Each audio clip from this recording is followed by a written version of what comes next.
26 अक्टूबर 2024। मीठे बच्चे, सर्वशक्तिमान बाप आया है तुम्हें शक्ति देने। जितना याद में रहेंगे उतना शक्ति मिलती रहेगी। प्रश्न: इस ड्रामा में सबसे अच्छे से अच्छा पाठ तुम बच्चों का है, कैसे? उत्तर: तुम बच्चे ही बेहद के बाप के बनते हो।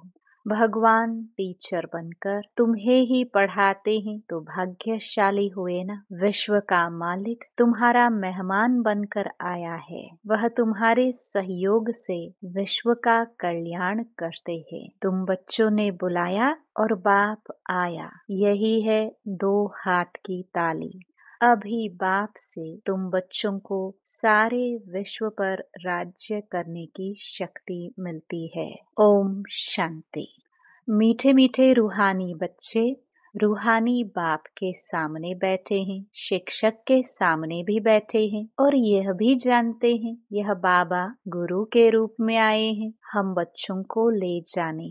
बाप भी कहते हैं, हे रूहानी बच्चों, मैं आया हूँ तुमको यहाँ से ले जाने। यह पुरानी दुनिया बन गई है और यह भी जानते हो कि यह दुनिया छीछी है। तुम बच्चे भी छीछी बन गए हो। अपने को आप ही कहते हो पतित पावन बाबा। आकर हम पतितों को इस दुखधाम से शांति धाम में ले जाओ। अभी तुम यहाँ बैठे रहते हो तो यह दिल में आना चाहिए। बाप भी कहते हैं, मैं तुम्हारे बुलावे पर, निमंत्रण पर आया हूँ। बाप याद दिलाते हैं, बरोबर तुम बुलाते थे ना, आओ। अभी तुमको स्मृति आई है, हमने बुलाया है।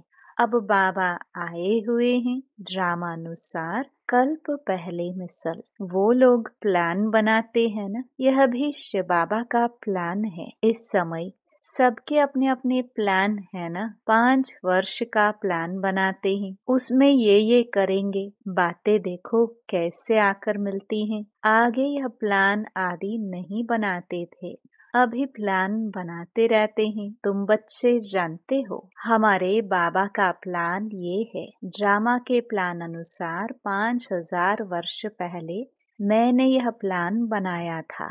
तुम मीठे मीठे बच्चे जो यहाँ बहुत दुखी हो गए हो, वेश्यालय में पड़े हो, अब मैं आया हूँ तुमको शिवालय में ले जाने। वह शांति धाम है, निराकारी शिवालय, और सुख धाम है, साकारी शिवालय। तो इस समय बाप तुम बच्चों को रिफ्रेश कर रहे हैं। तुम बाप के सम्मुख बैठे हो ना। बुद्धि में निश्चय तो है बाबा आया हुआ है। बाबा अक्षर बहुत मीठा है, यह भी जानते हो। हम आत्माएं उस बाप के बच्चे हैं। फिर पाठ बजाने के लिए इस बाबा के बनते हैं। कितना समय तुमको लौकिक बाबाएं मिले हैं। सतयुग से लेकर सुख और दुख का पाठ बजाया है। अभी तुम जानते हो हमारा दुख का पाठ पूरा होता है। सुख का पाठ भी पूरा 21 जन्म बजाया है। फिर आधा कल्प दुख का पाठ बजाया।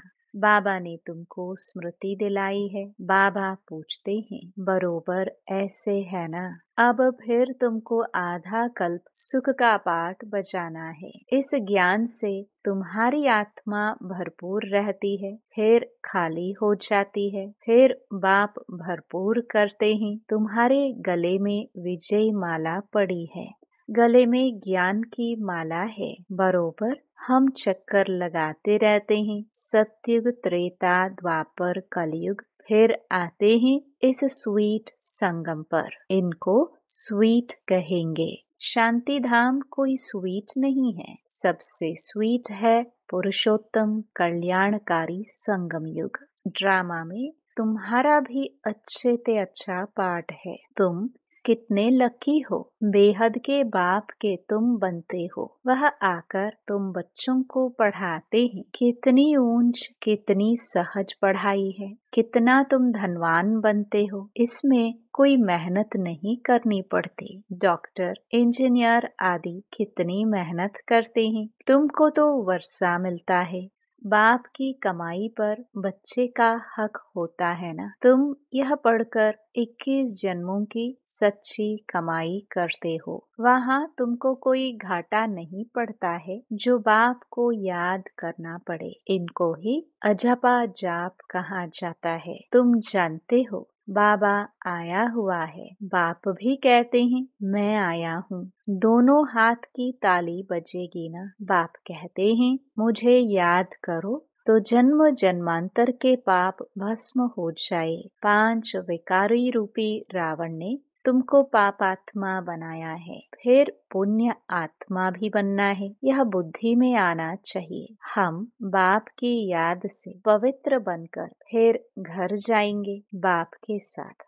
फिर इस पढ़ाई से हमको माइट मिलती है। देवी देवता धर्म के लिए कहा जाता है रिलीजन इज माइट। बाप तो है सर्वशक्तिमान। तो बाबा से हमको विश्व में शांति स्थापन करने की ताकत मिलती है। वह बादशाही हमसे कोई छीन ना सके, इतनी ताकत मिलती है। राजाओं के हाथ में देखो कितनी ताकत आ जाती है, कितना उनसे डरते हैं। एक राजा की कितनी प्रजा, लश्कर आदि होता है, परंतु वह है अल्पकाल की ताकत। यह फिर है 21 जन्मों की ताकत। अभी तुम जानते हो हमको सर्वशक्तिमान बाप से ताकत मिलती है विश्व पर राज्य करने की। लव तो रहता है ना। देवताएं प्रैक्टिकल में नहीं है तो भी कितना लव रहता है। जब सम्मुख होंगे तो प्रजा का कितना लव होगा। याद की यात्रा से यह सब तुम ताकत ले रहे हो, यह बातें भूलो नहीं। याद करते करते तुम बहुत ताकत वाले बन जाते हो। सर्वशक्तिमान और कोई को नहीं कहा जाता, सबको शक्ति मिलती है। इस समय कोई में शक्ति नहीं है, सब तमो प्रधान है। फिर सभी आत्माओं को एक से ही शक्ति मिल जाती है। फिर अपनी राजधानी में आकर अपना अपना पाठ बजाते हैं, अपना हिसाब किताब चुकतो कर फिर ऐसे ही नंबरवार शक्तिमान बनते हैं। पहले नंबर में है इन देवताओं में शक्ति। यह लक्ष्मी नारायण बरोबर सारे विश्व के मालिक थे ना। तुम्हारी बुद्धि में सारा सृष्टि का चक्र है। जैसे तुम्हारी आत्मा में यह नॉलेज है, वैसे बाबा की आत्मा में भी सारी नॉलेज है। अभी तुमको ज्ञान दे रहे हैं। ड्रामा में पार्ट भरा हुआ है जो रिपीट होता रहता है। फिर वह पाठ 5000 वर्ष के बाद रिपीट होगा। यह भी तुम बच्चे जानते हो। तुम सतयुग में राज्य करते हो तो बाप रिटायर लाइफ में रहते हैं। फिर कब स्टेज पर आते हैं? जब तुम दुखी होते हो। तुम जानते हो उनके अंदर सारा रिकॉर्ड भरा हुआ है। कितनी छोटी आत्मा है, उनमें कितनी समझ रहती है। बाप आकर कितनी समझ देते हैं। फिर वहाँ सतयुग में यह सब भूल जाते हो। सतयुग में तुमको यह नॉलेज होती नहीं, वहाँ तुम सुख भोगते रहते हो। यह भी अभी तुम समझते हो। सतयुग में हम सो देवता बन सुख भोगते हैं। अभी हम सो ब्राह्मण हैं, फिर सो देवता बन रहे हैं। यह ज्ञान बुद्धि में अच्छी रीति धारण करना है। किसको समझाने में खुशी होती है ना।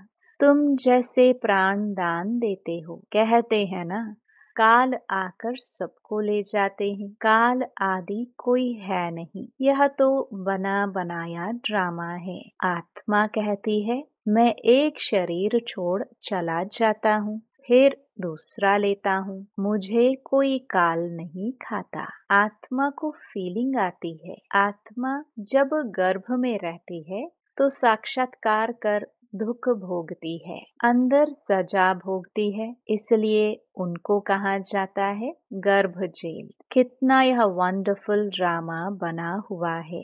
गर्भ जेल में सजाए खाते अपना साक्षात्कार करते रहते हैं। सजा क्यों मिली? साक्षात्कार तो कराएंगे ना। यह बेकायदे काम किया है, इनको दुख दिया है, वहाँ सब साक्षात्कार होते हैं, फिर भी बाहर आकर पापात्मा बन जाते हैं। सभी पाप भस्म कैसे होंगे? सो तो बच्चों को समझाया है। इस याद की यात्रा से और स्वदर्शन चक्र फिराने से तुम्हारे पाप कटते हैं। बाप कहते भी हैं, मीठे मीठे स्वदर्शन चक्रधारी बच्चों, तुम 84 का यह स्वदर्शन चक्र फिराएंगे तो तुम्हारे जन्म जन्मांतर के पाप कट जाएंगे। चक्कर को भी याद करना है। किसने यह ज्ञान दिया, उनको भी याद करना है। बाबा हमको स्वदर्शन चक्रधारी बना रहे हैं। बनाते तो हैं, परंतु फिर रोज रोज नए आते हैं, तो उन्हों को रिफ्रेश करना होता है। तुमको सारा ज्ञान मिला है, अभी तुम जानते हो हम यहाँ आए हैं पाठ बचाने। 84 का चक्कर लगाया, अब फिर वापस जाना है। ऐसे चक्र फिराते रहते हो। बाप जानते हैं बच्चे बहुत भूल जाते हैं। चक्कर फिराने में कोई तकलीफ नहीं है, फुर्सत तो बहुत मिलती है। पिछाड़ी में तुम्हारी यह स्वदर्शन चक्रधारी की अवस्था रहेगी। तुमको ऐसा बनना है। सन्यासी लोग तो यह शिक्षा दे नहीं सकते। स्वदर्शन चक्र को खुद गुरु लोग ही जानते नहीं हैं। वह तो सिर्फ कहेंगे चलो गंगा जी पर। कितने स्नान करते हैं। बहुत स्नान करने से गुरुओं की आमदनी होती है। घड़ी घड़ी यात्रा पर जाते हैं। अब उस यात्रा और इस यात्रा में फर्क देखो कितना है। यह यात्रा वह सब यात्राएं छुड़ा देती है। यह यात्रा कितनी सहज है। चक्र भी फिराओ, गीत भी है ना, चारों तरफ लगाए फेरे, फिर भी हरदम दूर रहे। बेहद के बाप से दूर रहे। यह तुमको महसूसता आती है। वो लोग इस अर्थ को नहीं जानते। अभी तुम जानते हो। बहुत फेरे लगाते रहे। अभी इन फेरों से तुम छूट गए हो। फेरे लगाते कोई नजदीक नहीं आए हो और ही दूर होते गए। अभी ड्रामा प्लान अनुसार बाबा को ही आना पड़ता है, सबको साथ ले जाने। बाप कहते हैं मेरी मत पर तुमको चलना ही है, पवित्र बनना है। इस दुनिया को देखते हुए नहीं देखना है। जब तक नया मकान बनकर तैयार हो जाए तब तक पुराने में रहना पड़ता है। बाप संगम पर ही आते हैं वर्षा देने। बेहद के बाप का है बेहद का वर्षा। बच्चे जानते हैं बाप का वर्षा हमारा है। उस खुशी में रहते हैं। अपनी कमाई भी करते हैं और बाप का वर्षा भी मिलता है। तुमको तो वर्षा ही मिलता है। वहाँ तुमको पता नहीं पड़ेगा स्वर्ग का वर्षा हमको कैसे मिला। वहाँ तो तुम्हारी लाइफ बहुत सुखी रहती है, क्योंकि तुम बाप को याद कर माइट लेते हो। पाप काटने वाला पतित पावन एक ही बाप है। बाप को याद करने और स्वदर्शन चक्र को फिराने से ही तुम्हारे पाप कटते हैं। यह अच्छी रीति नोट करो। यही समझाना बस है। आगे चल तुमको तिक तिक नहीं करनी पड़ेगी। एक इशारा ही बस है। बेहद के बाप को याद करो तो तुम्हारे पाप कट जाएंगे। तुम नर से नारायण, नारी से लक्ष्मी बनने आते हो। यह तो याद है ना। और कोई की भी बुद्धि में यह बातें नहीं आती। यहाँ तुम आते हो, बुद्धि में है। हम जाते हैं बाप दादा के पास, उनसे नई दुनिया स्वर्ग का वर्षा लेने। बाप कहते हैं स्वदर्शन चक्रधारी बनने से तुम्हारे विक्रम विनाश हो जाएंगे। अब जो तुम्हारी जीवन हीरे जैसी बनाते हैं उनको देखो। यह भी तुम समझते हो। इसमें देखने की कोई बात नहीं। यह तुम दिव्य दृष्टि द्वारा जानते हो। आत्मा ही पढ़ती है इस शरीर द्वारा। यह ज्ञान अभी मिला है। हम जो कर्म करते हैं आत्मा ही शरीर लेकर कर्म करती है। बाबा को भी पढ़ाना है। उनका नाम तो सदैव शिव ही है। शरीर के नाम बदलते हैं। यह शरीर तो हमारा नहीं है, यह इनकी मिल्कियत है। शरीर आत्मा की मिल्कियत होती है जिससे पाठ बजाती है। यह तो बिल्कुल सहज समझ की बात है। आत्मा तो सब में है, सबके शरीर का नाम अलग अलग पड़ता है। यह फिर है परम आत्मा, सुप्रीम आत्मा, ऊंच ते ऊंच है। अभी तुम समझते हो भगवान तो एक है क्रिएटर, बाकी सब हैं रचना पाठ बजाने वाले। यह भी जान गए हो कैसे आत्माएं आती हैं। पहले पहले आदि सनातन देवी देवता धर्म की आत्माएं रहती है थोड़ी, फिर पिछाड़ी में लायक बनते हैं पहले आने के लिए। यह सृष्टि चक्र की जैसे माला है जो फिरती रहती है। माला को तुम फिराते हो तो सब दोनों का चक्कर फिरता है ना। सत्युग में भक्ति जरा भी नहीं होती। बाप ने समझाया है, हे आत्माएं मामेकम याद करो, तुमको घर जरूर लौटना है। विनाश सामने खड़ा है, याद से ही पाप कटेंगे और फिर सजाए खाने से भी छूट जाएंगे, मर्तबा भी अच्छा पाएंगे, नहीं तो सजाए बहुत खानी पड़ेंगी। मैं तुम बच्चों के पास कितना अच्छा मेहमान हूँ। मैं सारे विश्व को चेंज करता हूँ, पुराने विश्व को नया बना देता हूँ। तुम भी जानते हो बाबा कल्प कल्प आकर विश्व को चेंज कर पुराने विश्व को नया बना देते हैं। यह विश्व नए से पुरानी, पुरानी से नई होती है ना। तुम इस समय चक्कर फिराते रहते हो। बाप की बुद्धि में ज्ञान है, वर्णन करते हैं तुम्हारी बुद्धि में भी है चक्र कैसे फिरता है। तुम जानते हो बाबा आया हुआ है, उनकी श्रीमत पर हम पावन बनते हैं। याद से ही पावन बनते जाएंगे, फिर ऊंच पद पाएंगे। पुरुषार्थ भी कराना जरूरी है। पुरुषार्थ कराने के लिए कितने चित्र आदि बनाते हैं। जो आते हैं उनको तुम 84 के चक्कर पर समझाते हो। बाप को याद करने से तुम पतित से पावन बन जाएंगे। अच्छा, मीठे मीठे सिखिलदे बच्चों प्रति माता पिता बाप दादा का याद प्यार और गुड मॉर्निंग। रूहानी बाप की रूहानी बच्चों को नमस्ते।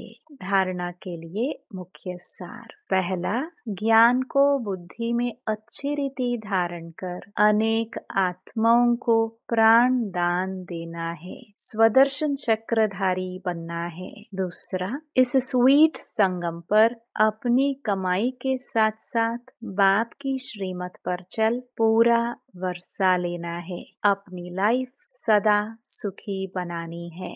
वरदान, सर्व वरदानों को समय पर कार्य में लगाकर फलीभूत बनाने वाले फल स्वरूप भव। बाप दादा द्वारा समय प्रति समय जो भी वरदान मिले हैं उन्हें समय पर कार्य में लगाओ। सिर्फ वरदान सुनकर खुश नहीं हो कि आज बहुत अच्छा वरदान मिला। वरदान को काम में लगाने से वरदान कायम रहते हैं। वरदान तो अविनाशी बाप के हैं, लेकिन उसे फलीभूत करना है। इसके लिए वरदान को बार बार स्मृति का पानी दो। वरदान के स्वरूप में स्थित होने की धूप दो तो वरदानों के फल स्वरूप बन जाएंगे।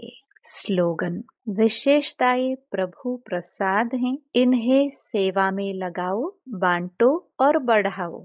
ओम शांति।